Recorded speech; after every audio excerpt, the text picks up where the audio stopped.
तो बच्चों, good morning, good afternoon, good evening. આપણો બ્યુટીફુલ એવો સબ્જેક્ટ ફિઝિક્સમાં તમારું હાર્દિક સ્વાગત છે। આના આગળના લેક્ચરમાં આપણે ગુંચળું વિદ્યુત પ્રવાહ ધારિત હોય એને ચુંબકીય ડાયપોલ મોમેન્ટ તરીકે લીધું અને એના માટે આ ચુંબક જે બનશે એની અક્ષ પર અને વિષુવ રેખા પર બંને પર એક્સ અંતરે જ્યાં આપણે બિંદુ ધારેલું હોય ત્યાં ચુંબકીય ક્ષેત્રના સમીકરણ સીધે સીધા આપણે મેળવ્યા। ઓકે, એટલે એ સમીકરણો અગત્યના છે।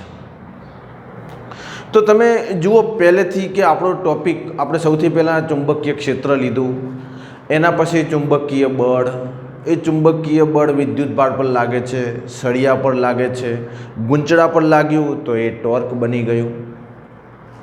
હવે અહીંયા એમ્પિયર ને બોહર નામના વૈજ્ઞાનિકોને આ બધાને વિચાર આવ્યો કે કોઈ પદાર્થનું બંધારણ હોય, એ પદાર્થના બંધારણમાં ન્યુક્લિયસ એટલે કે અણુ અને પરમાણુ તો હોવાના, તો એની ન્યુક્લિયસની ફરતે નિયત કક્ષામાં ઇલેક્ટ્રોન ગતિ કરે છે। શું આ ગતિ કરતા ઇલેક્ટ્રોન વિદ્યુતભાર કહેવાય? તો કે હા કહેવાય। તો શું આ વિદ્યુતભાર ગતિ કરે તો એના કારણે કંઈ ચુંબકીય ક્ષેત્ર કે ચુંબકીય ડાયપોલ મોમેન્ટ મળે? તો કે હા મળે। ગુંચળા જેવું છે, સાંભળજો। આના આગળનો ટોપિક શું હતો? ગુંચળામાં વિદ્યુત પ્રવાહ વહે છે એટલે એ ડાયપોલ મોમેન્ટ મળે છે। ગુંચળામાં વિદ્યુત પ્રવાહ વહે છે એટલે આની ડાયપોલ મોમેન્ટ આવી મળે છે।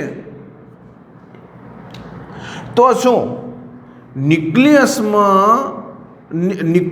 એની આસપાસ રહેલ ઇલેક્ટ્રોનને આ રીતે ધારી શકાય? હા, ધારી શકાય। તો શું ઇલેક્ટ્રોન વિદ્યુતભાર કહેવાય? તો કે હા। આ ઇલેક્ટ્રોનના કારણે વિદ્યુત પ્રવાહ મળે? તો કે હા મળે। પ્રકરણ 3માં તમે શીખીને આવ્યા છો। આને વિદ્યુતભાર લઈ લઈએ તો ક્યુ બાય ટી, કદાચ તમે અહીંયા કેપિટલ ક્યુ મૂકતા હશો। શું વિદ્યુત પ્રવાહ મળે? મળે। આની અંદર પણ વિદ્યુત પ્રવાહ મળે। તો શું આની ડાયપોલ મોમેન્ટ આવી હતી? તો કે હા। શું અહીંયા ડાયપોલ મોમેન્ટ મળે? જવાબ છે હા। અને આના ઉપરથી બચ્ચો એક સરસ મજાનો પ્રશ્ન ઉપર બની ગયો છે। પ્રશ્ન તમે જુઓ કે પ્રશ્નની લંબાઈ વધારે છે, પણ ગભરાતા નહીં। આ પ્રશ્ન જો મોટો જ પ્રશ્ન પૂછાય, આખો પ્રશ્ન, આ પ્રશ્ન આઈએમપી છે, પાછું અહીંયા આઈએમપી લખી નાખજો। ઓકે, તો આ પ્રશ્ન જો આખું પૂછાય તો 4 માર્ક્સમાં પૂછાવાની સંભાવના છે, પણ જો 3 માર્ક્સમાં પૂછાય તો આટલા સુધી પૂછાય। ઓકે, તો ટોપિક છે આ, પ્રશ્ન વાંચું છું અને જોઈએ આ એમ કેવું મળે છે। અને આ કેસમાં, હવે આ કેસમાં અહીંયા ડાયપોલ મોમેન્ટ, ચુંબકીય ડાયપોલ મોમેન્ટ અહીંયા પણ મળશે। કેમ? કારણ કે બંનેની રચના એક જ છે। તો ચુંબકીય ડાયપોલ મોમેન્ટ મળે છે, પણ આની જે ચુંબકીય ડાયપોલ મોમેન્ટ મળે છે એને બચ્ચો મ્યુ એલ વડે દર્શાવીશું। ઓકે, અને આ મ્યુ એલ એ આપણને શું મળે છે? શું એના ઉપરથી કોઈ બીજું રિઝલ્ટ મળે છે? તો કે હા, બહુ 2 અગત્યના રિઝલ્ટ મળે છે। આપણે એની ચર્ચા કરવા જઈ રહ્યા છીએ। તો પ્રશ્ન વાંચો। ન્યુક્લિયસની ફરતે પરિભ્રમણ કરતા ઇલેક્ટ્રોનની ચુંબકીય ડાયપોલ મોમેન્ટનું સમીકરણ મેળવો। એટલે કે આવું સમીકરણ, પણ અહીંયા આપણે મ્યુ એલ લખીશું। હશે ચુંબકીય ડાયપોલ મોમેન્ટ, પણ આ થિયરી માટે ફક્ત આપણે મ્યુ એલ લઈશું। તમે દાખલો ગણતી વખતે એમ લેજો। ઓકે, બીજા દાખલા ગણતી વખતે આને મ્યુ એલ કીધું છે। એલ એટલે આ કક્ષા બતાવે છે, કક્ષા। કારણ કે ઇલેક્ટ્રોન આની અંદર તો આ ગુંચળું ગમે એવું આમ મતલબ ગુંજરાનો આકાર ગમે એ રાખી શકાય. આ એલ જે છે એ કક્ષા બતાવે છે, પરફેક્ટ ગોળાકાર કક્ષા, ગોળ ગોળ ગોળ ગોળ. ઓકે, તો એ બતાવે છે. અને આ એક ગાયરોમેગ્નેટિક ગુણોત્તર છે એ મળશે. એ એક ગુણોત્તરનું નામ આપ્યું છે કે આનું જે આ ડાયપોલ મોમેન્ટ મળશે, આ ડાયપોલ મોમેન્ટ જે મળશે અને આની જે કોણીય વેગમાન છે એને એલ કહીશું. એ બંને વચ્ચેનો જે ગુણોત્તર છે એને આપણે ગાયરોમેગ્નેટિક ગુણોત્તર કહીશું. એનું મૂલ્ય છે પરફેક્ટ, અચળ છે, તમારે યાદ રાખવાનું છે. તો 3 માર્ક્સનો પ્રશ્ન આટલા સુધી. જો 4 માર્ક્સમાં પૂછાય તો આગળ બોહરના અધિતર્કની મદદથી બોહર મેગ્નેટોન સમજાવો, એ પણ આપણે સમજવું છે. તો 3 માર્ક્સનો પ્રશ્ન આટલા સુધી. 4 માર્ક્સનો આખો પ્રશ્ન આપણે આખો પ્રશ્ન લેવો છે. હું તમને લખતી વખતે અલગ અલગ હું તમને લખીને આપીશ બચ્ચો. ઓકે, તો હવે આપણે આવા ઇલેક્ટ્રોનને ગતિ કરાવી દેવી છે. કેમ ઇલેક્ટ્રોનને ગતિ કરાવી દેવી છે? સર આપણને જપ ના થતી હોય તો ઇલેક્ટ્રોનને શું કરવા જપ કરવા દઈએ? હા, સાચું કારણ આપ્યું. કયા વિદ્યાર્થીએ આપ્યું? બોલ હાડો. તો અહીંયા બોહરના આત્માને પણ શાંતિ મળવાની છે. તો હું એક સરસ મજાનું એક પરમાણુ દોરું છું અને એની અહીંયા આકૃતિ હું દોરું છું. દોરું કે ના દોરું? ચલો, એક પહેલી તો કક્ષા દોરી નાખું. ગોળ ગોળ ગોળ ગોળ ગોળ ગોળ છે કે નહીં? કે પછી મારે જાદુ કરવું પડશે? હા, ગોળ તો આવી ગયો. સરસ છે બચ્ચો, જોઈ લો એકવાર, ધ્યાન આપો, જોઈ લો. દેખાય છે છેલ્લી બેન્ચ? હા હા સર, દેખાય છે. Very good. ઓનલાઈનનો એક ફાયદો કે બધા આગળ જ બેઠા હોય. ઓકે, વચ્ચે ન્યુક્લિયસ કેવી રીતે દોરું? કેવી રીતે દોરું? આપણા કેસમાં આવી રીતે છે. આ ગોળ છે બચ્ચો. ચોપડીમાં અહીંયા ઝેડ ઈ આપેલું છે. ઝેડ છે એના માટે છે ખબર ને? અરે યાર, પેલું નહીં બતાવતું ઝેડ. ઓકે, તો ન્યુક્લિયસ જ થશે ને, એને જ લખવા દો ને, એને જ આવે. ઓકે, અને એક સરસ મજાનો ઇલેક્ટ્રોન એ પોતાની મનગમતી કક્ષામાં ઘૂમી રહ્યો છે. જબરજસ્ત આંટો મારશે, ઝૂમ ઝૂમ. આની સ્પીડ જબર હશે ને. અને હવે આ વર્તુળાકાર છે એટલે આની ત્રિજ્યા આપણે ધારી લઈશું. ત્રિજ્યા બચ્ચો આપણે સ્મોલ આર ધારી લઈએ. શું ધારી લઈએ બચ્ચો? Small R. અહીંયાથી લઈએ સ્મોલ આર. તો લખવું શું લખી શકાય? ન્યુક્લિયસની ફરતે ઇલેક્ટ્રોન આર ત્રિજ્યા જેટલી વર્તુળાકાર કક્ષામાં ફરી રહ્યો છે. હા સર, આ સહેલું પડ્યું હો મારું. ઓકે, અરે યાર, વચ્ચો વચ આવે કે વચ્ચો વચ તારે રહેવાનું છે. નકે આપણે વૈજ્ઞાનિક બની જઈએ ને, વચ્ચે ના રહે તો શું થાય? શું થાય બોલો? ન્યુક્લિયસ. આને ઝેડ ઈ કીધું છે. ઝેડ ઈ એટલે શું? અરે યાર, તમે પેલું નહીં લખતા? હા, તો અહીંયા શું આવશે? પરમાણુ ક્રમાંક. અને આટલે પરમાણુ ગુણાંક. તો આ પ્રોટોનની સંખ્યા. કેમેસ્ટ્રીમાં ભણો છો? બસ આ ઝેડ છે, બીજું કશું નહીં. ઓકે, એટલે એની અંદર બહુ ચિંતા કરવાની જરૂર નથી. સારું, તો આવો એક સરસ મજાનો ઇલેક્ટ્રોન અહીંયા ફરી રહ્યો છે. આ ઇલેક્ટ્રોન શું ઉત્પન્ન કરશે? સ્ટેપ બાય સ્ટેપ જઈએ છીએ.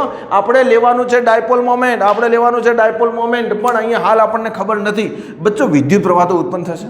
ચલો, વિદ્યુત પ્રવાહ, હાલ હું શબ્દો બીજા લખતો નથી. આવી રીતે ઇલેક્ટ્રોન ફરે છે એટલે ઉત્પન્ન થતો વિદ્યુત પ્રવાહ I બરાબર E/T. બોલો ફિઝિક્સની જય. બોલો, આ સમીકરણ થયું. અને બચ્ચો સ્ટેપ યાદ રાખજો, પરીક્ષામાં સ્ટેપ જ યાદ રાખવાનો. જો ખબર પડે, અમુક વિદ્યાર્થીઓ શું કરે? સર મને ખબર પડી ગઈ. બચ્ચો ખબર પડી વાત ઓકે, પણ એને યાદ રાખવું પણ ઓકે. તો સ્ટેપ બાય સ્ટેપ યાદ રાખજો. હું એવી રીતે લખું છું કે તમે એને યાદ રાખી શકો. શું બચ્ચો? આના ફરવાથી, એકમ સમયમાં ફરવાથી વિદ્યુત પ્રવાહ મળશે. વિદ્યુત પ્રવાહની વ્યાખ્યા તમને પ્રકરણ 3માંથી મળી રહી છે. ઓકે, ઇલેક્ટ્રોન પોતે વિદ્યુતભાર છે. હવે આજે વર્તુળાકાર આ જે માર્ગ છે એ વર્તુળાકાર માર્ગ છે. એટલા માટે v બરાબર એટલે કે ઝડપ બરાબર અંતર ભાગ્યા સમય. હવે મેં થિયરી ચાલુ કરી નાખી છે. ઓકે, તો v બરાબર 2πr/t. સર ખબર ના પડી. અરે ભાઈ, કેમ ખબર ના પડી? અહીંયાથી ચાલુ કરીએ એક આખો ટુઈંગ ટુઈંગ 2πr, એક પરિઘ જેટલો આંટો માર્યો. તો આપણે ટીની જરૂર છે, કારણ કે ટીને આમાં મૂકવો છે. therefore the t is equal to 2πr/v. સમીકરણ 1માં મૂકતા. ઓકે, હવે જરા હું કેમેરો જે છે એ નીચે કરું તો તમને જસ્ટ દેખાય. હા, તો સમીકરણ 1માં કિંમત મૂકવી છે તો I વિદ્યુત પ્રવાહ શું મળશે? વિદ્યુત પ્રવાહ, ચલો હાડો, E/2 પાઈ R ઇન્ટુ, મતલબ અહીંયાના ઇન્ટુમાં V. આ વિદ્યુત પ્રવાહ મળ્યો બચ્ચો, આને સમીકરણ 2 કહીએ. ચલો દરેક પદ સમજવાનો પ્રયત્ન કરીએ. I વિદ્યુત પ્રવાહ કોના કારણે મળશે? ઇલેક્ટ્રોન ગોળ ગોળ ગોળ ગોળ ગોળ ગોળ ફરે છે આના કારણે. E ઇલેક્ટ્રોનનો વિદ્યુત ભાર, V એની ઝડપ, 2 પાઈ પાઈ R ત્રિજ્યા. બરાબર, આવું થાય. હવે આ તો વર્તુળાકાર ગુંચડા જેવું થયું, અને વર્તુળાકાર ગુંજરામાં વિદ્યુત પ્રવાહ વહેતો હોય તો ચુંબકીય ડાયપોલ મોમેન્ટ મળે. અહીંયા મળે તો કે હા. તો જોઈએ, આવું હોવાથી શબ્દો લખવાના છે, એટલે હાલ તમે લખવાનો પ્રયત્ન ના કરતા, હું તમને લખીને મોકલાઈશ. આવું મળે એટલા માટે હવે આને ચુંબકીય ડાયપોલ મોમેન્ટના અર્થમાં લઈ જઈએ તો ચુંબકીય ડાયપોલ મોમેન્ટનું સૂત્ર બોલો. ચલો હડો, ચલો પહેલી બેન્ચીસ વાળા ઝડપથી. ચુંબકીય ડાયપોલ મોમેન્ટ આના માટે come on come on come on sir, M=NIA. Very good, આપણે મૂલ્ય લખીશું NIA. પણ અહીંયા કેટલા હતા? એક આંટો. Therefore N=1. N આવે પણ 1 આવે એટલે ના આવે. ફરીથી N આવે 1 આવે એટલે N ના આવે. પડી ખબર? હા, સમજી ગયા. ઓકે, તો M બરાબર I/πr². સર ખબર ના પડી? અરે ભાઈ, ક્ષેત્રફળ વર્તુળનું πr². હા સર પડી. ઓકે, ચલો ઓકે, ચલો ડન ડન ડન. ચલો આ સમીકરણ 1 2 3. બચ્ચો સ્ટેપ યાદ રાખજો, એકવાર સમજો, વિડીયો બીજી વાર જોજો, સ્ટેપ યાદ રાખો. આ તમને પૂછાય, આની અંદર શબ્દો લખવાના છે, શબ્દો લખવાના છે, પણ મેં આમાં લખ્યા નથી. હું ફક્ત તમને હાલ ગણિત શબ્દો બોલું છું બચ્ચો. ઓકે, હા, આમાં I મૂકી દો. I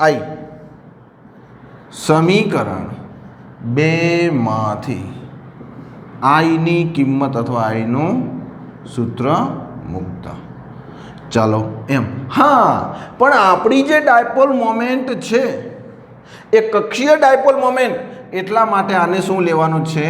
μL. પડી ખબર? હવે ફક્ત શું બદલ્યો?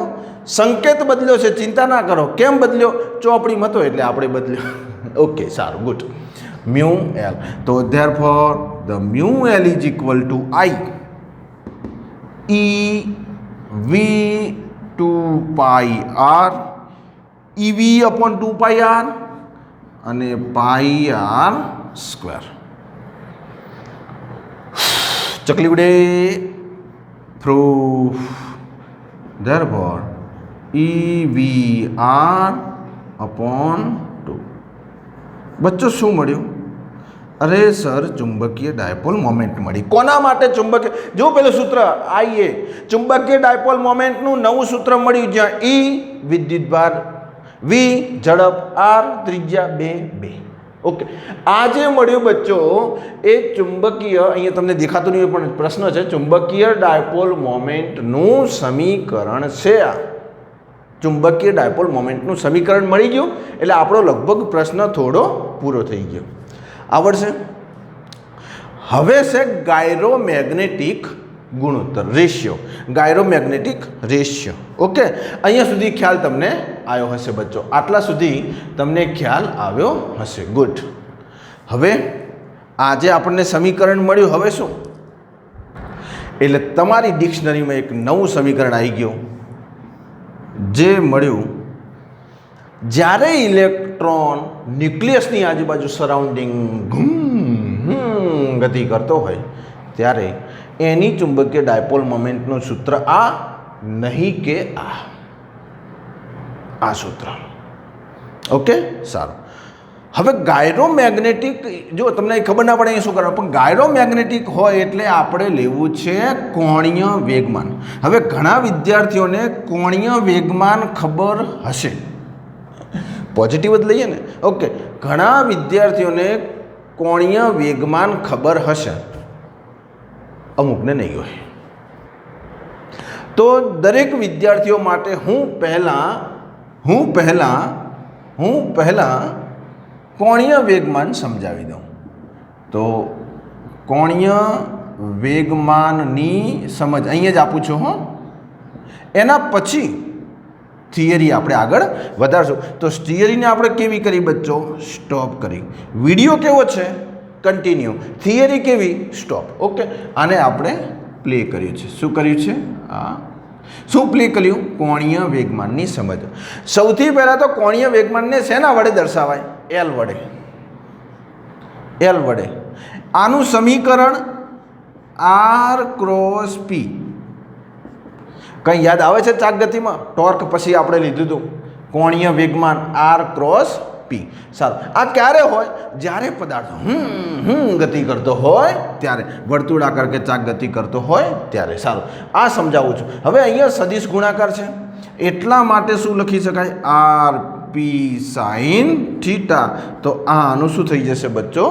એનું મૂલ્ય થઈ જાય. હવે અમુક જે વિદ્યાર્થીઓને યાદ ના આવતું હોય એ આટલું સ્વીકારી લેજો. ભાઈઓ તથા બહેનો આટલું સ્વીકારી લેજો. આ સૂત્ર જ છે. ઓકે, સારું. હવે આ ક્યારે? તો કે વર્તુળાકાર ગતિ હોય ત્યારે. સારું, હજી સમજાવું છે. આને આપણે પૌચ કર્યું છે અને સ્ટોપ કર્યું છે.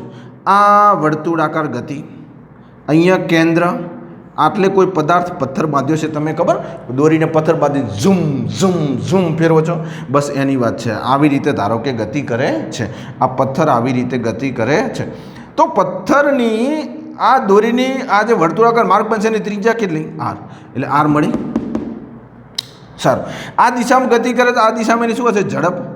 હવે ઝડપ, વર્તુળાકાર ગતિમાં ઝડપ જે છે એની દિશા સતત બદલાય. અહીંયા આની દિશા સ્પર્શકની દિશા, આટલે સ્પર્શકની દિશા, આ બધી જગ્યાએ ઝડપની જે દિશા છે, વેગની દિશા, એ એના વેગની દિશા કહેવાય. વેગની દિશા સ્પર્શકની દિશામાં. સારું, તો વેગની દિશા સ્પર્શકની દિશામાં થાય તો આ બંને વચ્ચેનો ખૂણો કંઈક બને. પણ આપણા કેસમાં અહીંયા 90 લેવાનો છે. આપણા કેસમાં અહીંયા દરેક વખતે 90 લેવાનો છે. ઓકે, તો આવી રીતે હું લખી શકું. ચલો, આ વી, બોલો આ બંને વચ્ચેનો ખૂણો બચ્ચો થયો કેટલો? આકૃતિ ફરીથી દોરો ને. તો વી અને આર વચ્ચેનો ખૂણો હું તમને કોણીય વેગમાન સમજાવી રહ્યો છું. યાદ, આમ તો એકચ્યુઅલી યાદ કરાવું છું કારણ કે ભણી ચૂક્યા છે. ચલો, કશું વાંધો નહીં. આ ત્રિજ્યા આર, આ ઝડપ એટલે કે વેગની દિશા, અને આ બંને વચ્ચેનો ખૂણો 90. એટલે આપણા કેસમાં થીટા કેવો લેવાનો છે? 90. આપણા કેસમાં થીટા કેવો લેવાનો છે? 90 લેવાનો. ઓકે, સારું. હવે આ તો પી છે, અહીંયા વી છે. તો રેખીય વેગમાનનું સૂત્ર તમને ખબર છે, પ્રકરણ 5માં આવી ગયું, ધોરણ 11. રેખીય વેગમાન, બોલો રેખીય વેગમાન તો ખબર છે. અરે સર, પી બરાબર mv. Very good, very good. તો શું અહીંયા પીની જગ્યાએ આ મૂકી શકાય? હા, મૂકી શકાય. હવે મારે આ હાલ સદિશ નથી લેવું, સદિશ નહીં લેવું, આ લેવું છે. તો હવે એલનું મૂલ્ય, બોલો હડો, એલને સદિશ ના લગાવો એટલે મૂલ્ય બની જાય. બોલો એલનું મૂલ્ય આર, પીની જગ્યાએ આનું પણ મૂલ્ય શું થશે? mv. આ રેખીય વેગમાન છે, શું બની જશે બચ્ચો? mv. એટલે કોણીય વેગમાનનું સમીકરણ શું બની ગયું? R mv. જે ખરેખર શું હતું? R P. આટલો શું હતો? પી. પણ પીની જગ્યાએ શું મૂક્યું? mv. તો આ વી અને આર, એનો મતલબ કે વીની દિશા એ જ પીની દિશા. એટલે આ બંને 90ના ખૂણે છે, આપણે એવું ધારી લેવું છે. બસ આવા કોણીય વેગમાનની વાત કરવી છે. તો આવું કોણીય વેગમાન, હવે હું આ સૂત્ર વાપરીશ, તમે ગભરાતા નહીં, અને આટલે સ્મોલ એલ લખીશ. એટલે હવે આ ક્યાંથી આવ્યું એ તમે મને હાલ પ્રશ્ન કરતા નહીં. ખ્યાલ આવ્યો ને બચ્ચો? ઓકે, આ કોણીય વેગમાન મેં તમને ટૂંકમાં સમજાવી દીધો. સારું, તો હવે આ કોણીય વેગમાન હું અહીંયા લખું છું. ચલો, હવે આને હું ટોપિકને શું કરી નાખું? પ્લે. આ મેં તમને જસ્ટ કોણીય વેગમાન સાથે સાથે અંદર સમજાવી નાખ્યું. ચલો, આ શું થઈ જશે? પ્લે થઈ જશે. શું થઈ જશે બચ્ચો? પ્લે થઈ જશે. તો કોણીય વેગમાન,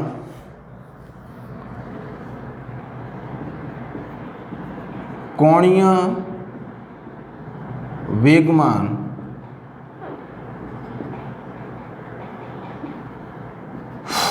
એલ બરાબર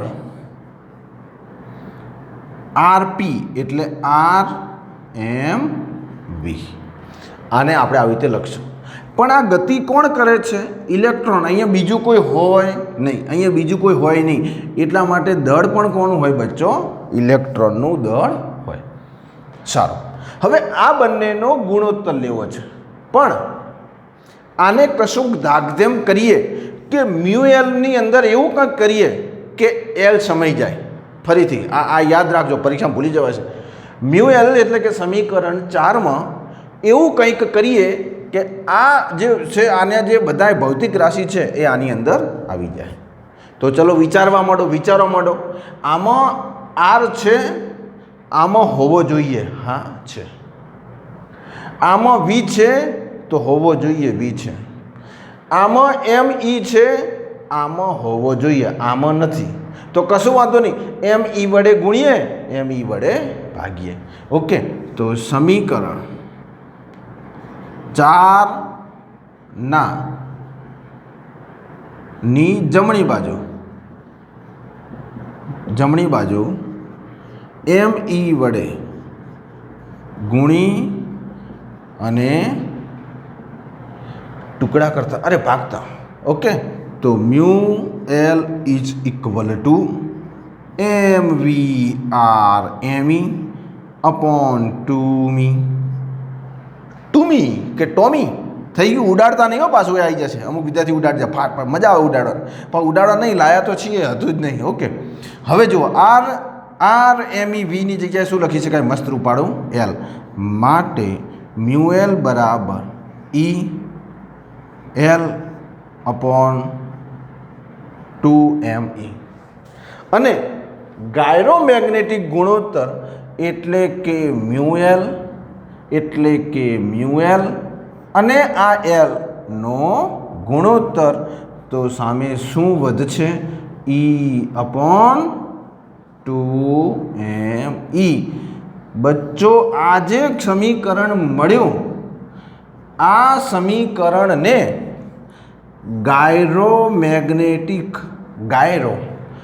તું તમને ગાય રાખ. યસ, ગાયરોમેગ્નેટિક ગુણોત્તર કહે છે. દેખાય છે? ગાયરોમેગ્નેટિક ગુણોત્તર કહે છે. ગાયરોમેગ્નેટિક ગુણોત્તર કોને કહે છે? મ્યુ એલ અને એલ. ચલો મ્યુ એલ ને સમજીએ. મ્યુ એલ શું? ચુંબકીય ડાયપોલ મોમેન્ટ. એલ શું? કોણીય વેગમાન. તો ચુંબકીય ડાયપોલ મોમેન્ટ અને કોણીય વેગમાનના ગુણોત્તરને ગાયરોમેગ્નેટિક ગુણોત્તર કહે છે, જેનું સમીકરણ E અપોન 2me. E એનો વિદ્યુતભાર, ઇલેક્ટ્રોનનો વિદ્યુતભાર, m e ઇલેક્ટ્રોનનું દળ. આ બંને બચ્ચો મૂલ્યો અચળ છે, એટલા માટે ગાયરોમેગ્નેટિકનું મૂલ્ય પણ અચળ હોય. અને આ ગાયરોમેગ્નેટિકનું મૂલ્ય અહીંયા લખું છું. આ ગાયરોમેગ્નેટિક ગુણોત્તરનું મૂલ્ય બચ્ચો અચળ છે, માટે મ્યુ એલ અપોન એલ બરાબર E અપોન 2me. બંનેની કિંમત મૂકીએ તો આ ગુણોત્તરનું મૂલ્ય 8.8 ગુણ્યા 10 કુલમ્બ પ્રતિ કિલોગ્રામ મળે છે. એટલે આ જે પ્રશ્ન હતો ગાયરોમેગ્નેટિક ગુણોત્તર સમજાવો, એ અહીંયા આવે છે. 8.8 ગુણ્યા 10 કુલમ્બ પ્રતિ કિલોગ્રામ. અને આ મૂલ્યો કેવું છે? અચળ છે. કેમ અચળ છે? કારણ કે વિદ્યુતભાર બદલાવાનો નથી. 1.6 ગુણ્યા 10 કુલમ્બ બદલાવાનું નથી. એ રીતે ઇલેક્ટ્રોનનું દળ પણ બદલાવાનું નથી. 9.1 ગુણ્યા 10 - 30 એ પણ બદલાવાનું નથી. તો બંનેનો ગુણોત્તર લઈ લીધો, આને અહીંયા 2 વડે ગુણેલા છે. તો આ આપણને જે ગુણોત્તર મળ્યો એને બચ્ચો ગાયરોમેગ્નેટિક ગુણોત્તર કહે છે. અને આ ગાયરોમેગ્નેટિક ગુણોત્તર એ પ્રયોગોથી પણ ચકાસવામાં આવ્યો છે. એટલે હવે તમારે સાંભળો તમારે આનો પ્રયોગ કરવાનો નથી. એટલે પાછા શું કરશે? હા, લાવો સાહેબ પ્રયોગ કરીએ, પ્રાઇમસ સળગાવીએ. આ પ્રાઇમસવાળી વાત નથી, આ આખી અલગ જ છે. હવે આટલા સુધી પ્રશ્ન પૂછાય તો ઓકે, અહીંયા શું કરી નાખવાનું? ડન કરી નાખવાનું. પણ હજુ આગળ પૂછાય બોહર અધિતર્ક. તો સાંભળો, હવે આજે વૈજ્ઞાનિકોએ મેળવ્યું એમાં એમ્પિયરે પણ અવલોકન કર્યું અને બોહર નામના વૈજ્ઞાનિકે પણ આનું અવલોકન કર્યું કે શું આવું ને આવું સેમ પરમાણુની અંદર થઈ શકે, દરેક કક્ષા માટે થઈ શકે. નહીં કહેતા પ્રથમ કક્ષા, બીજી કક્ષા, ત્રીજી કક્ષા, પહેલી કક્ષામાં 2 ઇલેક્ટ્રોન સમાય, બીજી કક્ષામાં 8 ઇલેક્ટ્રોન સમાય. શું દરેક કક્ષા માટે આવું ચુંબકીય ડાયપોલ મોમેન્ટ મળે? જવાબ છે હા. કોણે હા પાડી? સર તમે, મેં નહીં, બોહરે કીધું. કોને કીધું? બોહર. તો એટલા માટે બોહરનો અધિતર્ક, હવે આને પૂછી નાખું છું, તમને લખી જાવ, તમે લખવાની ચિંતા કરતા નહીં. તો બોહર અધિતર્ક એટલે કે તર્ક આપ્યો. અધિતર્ક એટલે ખબર પડી ને, શું આપ્યું? તર્ક આપ્યો.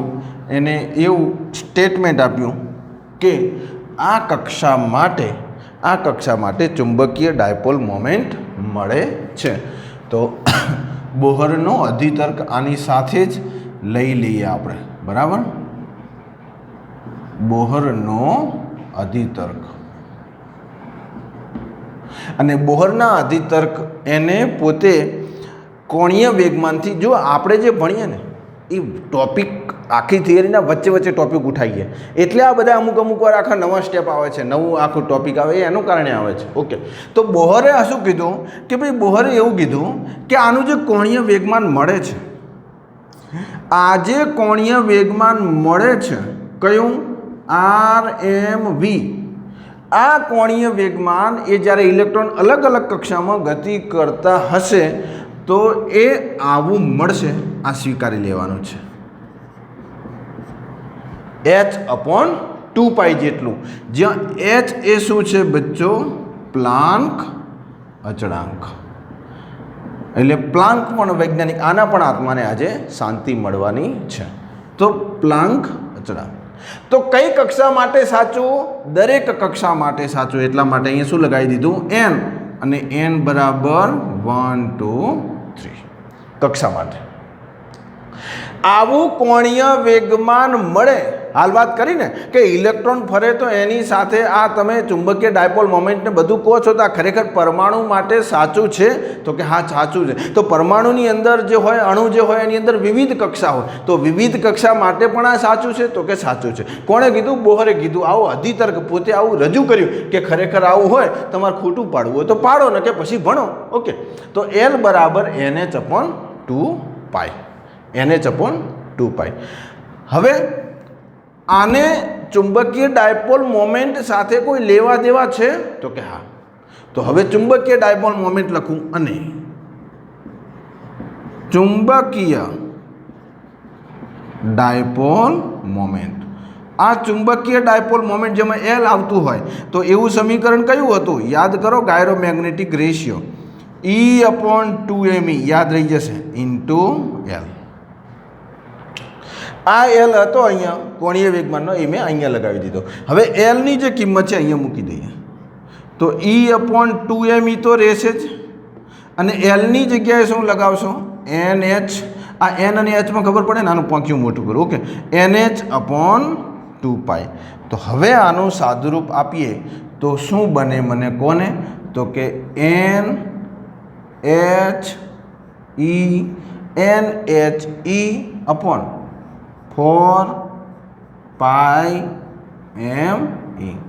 બચ્ચો આ મળ્યું μL. સમજીએ, ભૌતિક રાશિઓ સમજીએ. n કક્ષા શું છે? કક્ષા. પહેલી કક્ષા નહીં કહેતા આપણે, L કક્ષા, K કક્ષા, L K L M એ બધી સેલ જો તમે કહેતા હોય. H પ્લાન્ક અચળાંક, એનું પણ બચ્ચો મૂલ્ય ફિક્સ છે, 6.64 × 10⁻⁴ SI એકમ. મોટો એકમ હોય, અમુક વાર વપરાતો યાદ ના રહે તો SI લખી દો. આ પ્લાન્ક અચળાંકનું પણ અચળ મૂલ્ય છે. પ્લાન્ક નામના વૈજ્ઞાનિકે આપ્યું. એની કિંમત છે E વિદ્યુતભાર 4 me ઇલેક્ટ્રોનનું દર. તો આ છે μL. પણ અહીંયા બોહરે શું કીધું? બોહરે શું કીધું? જો તમે n બરાબર 1 લો જો તમે n બરાબર 1 લો એનો મતલબ કે n 1 હશે તો n નહીં હોય, લખવામાં નહીં હોય. ઓકે, તો મ્યુ એલ બરાબર HE અપોન 4πme. મને એટલું કહો આ જે સમીકરણ મળ્યું એ n બરાબર 1 માટે મળ્યું કે બીજા કોઈ માટે? n બરાબર 1 માટે. તો આ જે મૂલ્ય છે મ્યુએલનું મૂલ્ય છે એનું નામ આપ્યું છે જેનું નામ છે બોહર મેગ્નેટોન. આપણા પ્રશ્નમાં જ છે જેને બોહર મેગ્નેટોન કહે છે. બોહરે આપ્યું એટલે બોહર અને મેગ્નેટિક મોમેન્ટ ઉપરથી મેગ્નેટોન, એક માટે મેગ્નેટોન. આને બોહર મેગ્નેટોન કહે છે. એટલે આપણો જે પ્રશ્ન હતો બોહર અધિતર્કની મદદથી બોહર મેગ્નેટોન સમજાવો, એ આ આપણું બોહર મેગ્નેટોન. હજુ પણ આ સમીકરણને આગળ સમજીએ. એચની કિંમત અચળ, ઈની કિંમત અચળ, ચારની કિંમત અચળ, પાઈની કિંમત અચળ, એમ ઈની કિંમત અચળ. તો શું મ્યુએલની કિંમત મળે? તો કે હા મળે. બીજી વસ્તુ, અહીંયા આ જે કિંમત મળશે એ નાનામાં નાની મળશે? સર ખબર ના પડે. અરે જુઓ તો ખરા યાર, અહીંયા n બરાબર 1 મૂક્યું ત્યારે આ મળી, તો હવે n બરાબર 2 આવશે. અને આ જે છે ને બચ્ચો, આ ક્વોન્ટાઇઝ કહેવાય. ક્વોન્ટમીકરણ તમે શીખી જશો પહેલા પ્રકરણમાં કે આ કક્ષાની નંબર કયો હશે? તો કક્ષાનો નંબર પૂર્ણાંક સંખ્યા હશે. જે આપણે જે પ્રાકૃતિક સંખ્યા કહીએ એ હશે, આખી સંખ્યા હશે, ઇન્ટીજર નંબર હશે. કાં તો 1 હશે, કાં તો 2, કાં તો 3, વચ્ચે દોઢ કે અઢી કે પોણો એવું નહીં હોય એનની જગ્યાએ. ઓકે, તો આને ક્વોન્ટમીકરણ કહેવાય. તો આ ક્વોન્ટમીકરણની સાથે સાથે અહીંયા કને કાં તો 1 આવે અને 1 ના આવે તો 2 આવે, 2 ના આવે તો 3 આવે. પણ આ 2 મૂકશું, 3 મૂકશું, 4 મૂકશું તો આની કિંમત તો વધવાની, આટલાની કિંમત તો વધવાની. તો આ જે કિંમત મળી એ કેવી મળી? નાનામાં નાની મળી. એટલા માટે આને શું લખીશું? મ્યુએલ મિનિમમ. મ્યુએલ મિનિમમ. તો મ્યુએલ મિનિમમ મ્યુએલ મિનિમમની કિંમત બચ્ચો 9.27 ગુણ્યા 10⁻²4 એમ્પિયર ઇન્ટુ મીટર સ્ક્વેર. આટલી કિંમત આપણને બોહર મેગ્નેટોનની મળે છે. બોહર મેગ્નેટોનની આટલી કિંમત આપણને મળે છે. તો હવે બીજી કક્ષા માટે હશે તો શું કરશો? 9.27 ને 2 વડે ગુણી દેવાના, તો બીજી કક્ષા માટે તો એ મિનિમમ રહેશે નહીં. તો આ બચ્ચો આપણું બોહર મેગ્નેટોન. તો આજે શું શીખ્યા કે પરમાણુની અંદર ન્યુક્લિયસની આસપાસ જે ઇલેક્ટ્રોન ગતિ કરે છે એ ચુંબકીય ડાયપોલ મોમેન્ટ એની અંદર મળે છે. તો ચુંબકીય ડાયપોલ મોમેન્ટ મેળવવાનો પ્રયત્ન કર્યો. એની સાથે સાથે કોણીય વેગમાન લાવી અને ગાયરોમેગ્નેટિક ગુણોત્તર લીધો. એ ગાયરોમેગ્નેટિક ગુણોત્તર લીધા પછી આપણે બોહર અધિતર્ક તરફ જતા રહ્યા અને છેલ્લે બોહર મેગ્નેટોન માટેનું આપણે સમીકરણ મેળવ્યું. તો અહીંયા 2 સમીકરણ, ગાયરોમેગ્નેટિક રેશિયો અને બોહર મેગ્નેટોન, અને બંનેના મૂલ્યો અચળ. ગાયરોમેગ્નેટિકનું મૂલ્ય હતું 8.8 ગુણ્યા 10⁻10 કુલમ પ્રતિ કિલોગ્રામ, અને આપણા બોહર મેગ્નેટોનની કિંમત આટલી છે. હાલ યાદ ના રહે તો ચિંતા કરવાની નહીં. તો આ બચ્ચો આપણો જે છે એ ટોપિક છે, આ આપણો ટોપિક છે. આની અંદર જે મ્યુ એલ જે લેવામાં આવે છે એ કક્ષીય માટેનું લેવામાં આવે છે. એટલે આ થિયરી આપણા બોર્ડ માટે અગત્યની છે. એટલે આઈએમપી છે, એટલે આવી બધી થિયરીઓ જે હું તમને આપું એ બચ્ચો તૈયાર કરતા રહો.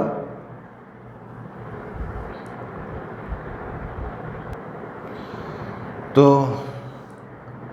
આને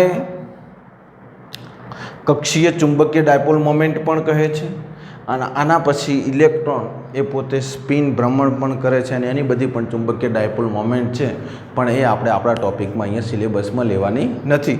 અને આ ટૉપિક પૂરો થયા પછી હવે આપણે છેક લગભગ છેલ્લે એન્ડ પહોંચી ગયા છે. ગેલ્વેનોમીટરનું ટૉપિક જે છે એ ટૉપિક બાકી છે, પછી આપણું પ્રકરણ બચ્ચો અહીંયા પૂરું થશે.